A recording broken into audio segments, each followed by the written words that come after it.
دعوت و تبلیغ کے عنوان سے شہر میں آج جو ماحول ہے بہت دکھ کے ساتھ کہنا پڑتا ہے کہ آج دو مرکز بن چکے ہیں، جماعت دو حصوں میں بٹ چکی ہے، اور اس اختلاف کا بہت بنیادی سبب یہ ہے کہ آج دعوت و تبلیغ کے ذمہ داروں میں سے ایک ذمہ دار نے وہ اس طرح کی باتیں کی ہے کہ جو دین سے میل نہیں کھاتی۔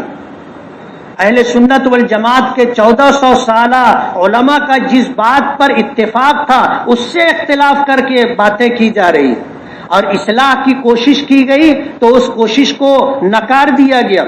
دارالعلوم دیوبند کی طرف سے جب اس پر نکیر کی گئی اور فتویٰ دیا گیا تو آج دارالعلوم دیوبند کی توہین کی جا رہی ہے۔ ان مفتیان کرام اور دارالعلوم دیوبند کے اساتذہ کرام جنہوں نے تمام باتوں کو دیکھنے کے بعد فتویٰ دیا تھا، آج یہ کہا جا رہا ہے کہ ان کو پیسہ دے کر کے فتویٰ لکھوایا گیا۔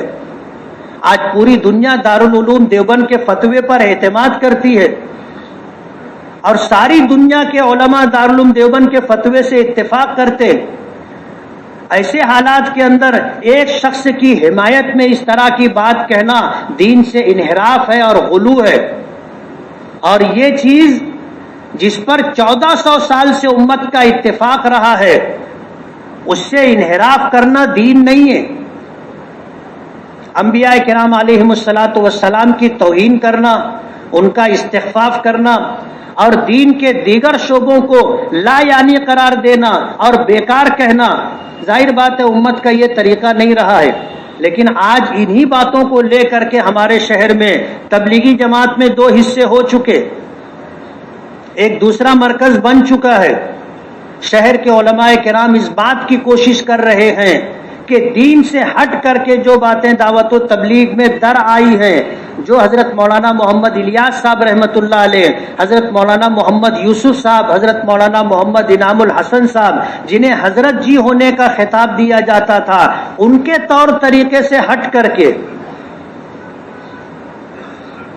دعوت و تبلیغ کا جو راستہ انہوں نے طے کیا تھا، دارالعلوم دیوبند کے علماء کرام کی نگرانی، سرپرستی اور ان کے مشوروں سے آج اس سے ہٹ کر کے کام کرنے کی کوشش کی جا رہی۔ مدارس کو بیکار کہنا، علماء کرام کو بیکار کہنا، اور یہ کہنا اگر اصلاح کی کوئی بات علماء کی طرف سے آتی ہے تو اس پر یہ کہا جاتا ہے کہ خارجی لقمہ نہیں لیا جائے گا۔ یعنی جیسے نماز میں امام قرآن پاک پڑھ رہا ہے اور قرآن کریم کی تلاوت میں یا نماز میں کوئی سہو ہو گیا تو وہی آدمی لقمہ دے گا جو نماز میں ہوگا، جو نماز میں نہیں ہے وہ لقمہ نہیں دے سکتا۔ اگر اس نے لقمہ دیا اور امام صاحب نے لقمہ لے لیا تو نماز فاسد ہو جائے گی۔ دعوت و تبلیغ میں جو خرابیاں در آئی ہیں، جب ان کی اصلاح کی علماء نے کوششیں کی تو یہ کہا جانے لگا خارجی لقمہ نہیں لیا جائے گا۔ نہ گشت کرتے، نہ 3 دن اور 3 دن لگاتے، نہ سال کا چلہ دیتے، نہ زندگی میں 2 مہینہ اور 4 مہینے کی ترتیب ہے، کچھ نہیں ہے، باہر کے ہو تمہاری بات نہیں سنی جائے گی۔ اپنے آپ کو علماء سے بھی اوپر سمجھ لینا اور علماء کی توہین کرنا، استخفاف کرنا، اس طرح کا جو طور طریقہ بڑھتا چلا جا رہا ہے، ظاہر بات ہے یہ فتنوں کی ایک شکل ہے۔ اللہ پاک پوری امت کی اس سے حفاظت فرمائے۔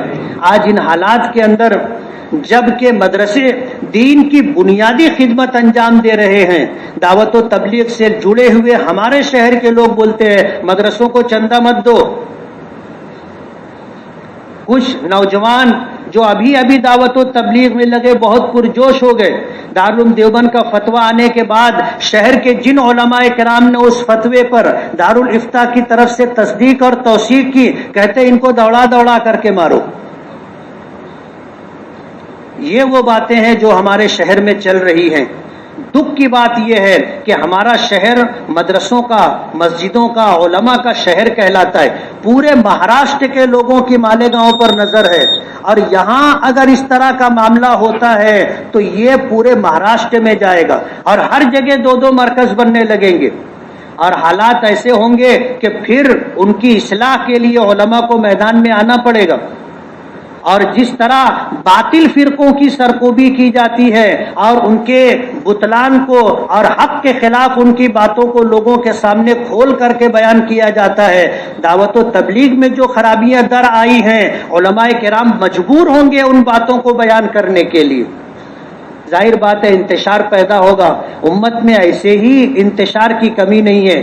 آج ہمارا دین، ہماری شریعت، ہمارا قرآن، ہمارے مدرسے، ہماری مسجدیں، ہمارے خانقاہیں، ہمارے قبرستان، ہمارے علماء اور دیندار طبقہ سب فرقہ پرستوں کی نظر میں کھٹک رہے ہیں، اور ان کو ختم کرنے کی منظم سازش اور کوشش ہو رہی ہے۔ اگر ہم لوگوں کے درمیان سے اس طرح کی آواز اٹھے گی جو دین کو نقصان، مدرسوں کو نقصان پہنچانے والی ہوگی، تو پھر کہاں جائیں گے لوگ؟ ایسے حالات کے اندر ذمہ داری بنتی ہے ہم لوگوں کی کہ ہم لوگ دعا کریں اور علماء کرام کی بات پر اعتماد اور بھروسہ کریں۔ بعض لوگ علماء کو کہتے ہیں کہ یہ کرسی کے لالچی ہیں، یہ کہا جانے لگا کہ ان کو صرف پیسہ چاہیے۔ میں آپ سے پوچھنا چاہوں گا کہ مدرسوں میں پڑھانے والے علماء کرام کو امت کیا تنخواہ دیتی؟ اگر یہ پیسوں کے لالچی ہوتے تو مدرسوں میں نہیں رہتے۔ 4,000 5,000 پر مہینے بھر کام کرنا کوئی نہیں کرتا۔ مسجدوں میں امامت کرنے والے ائمہ کرام کو کیا تنخواہ دی جاتی ہے؟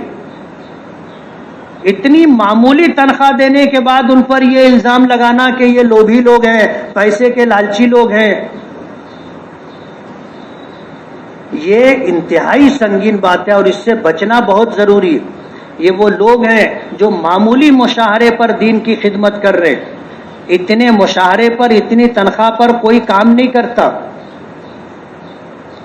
علماء کے بارے میں اس طرح کا استخفاف اور توہین آمیز باتیں کی جا رہی ہیں جو بہت نقصان دہ اور دین کے لیے بہت خطرناک ہیں۔ اللہ تعالیٰ فتنوں کے اس زمانے میں ہم تمام کی حفاظت فرمائے اور دین کی آبیاری اور دین کی خدمت کے لیے اللہ ہم لوگوں کو قبول فرمائے۔ وآخر دعوانا ان الحمدللہ رب العالمین۔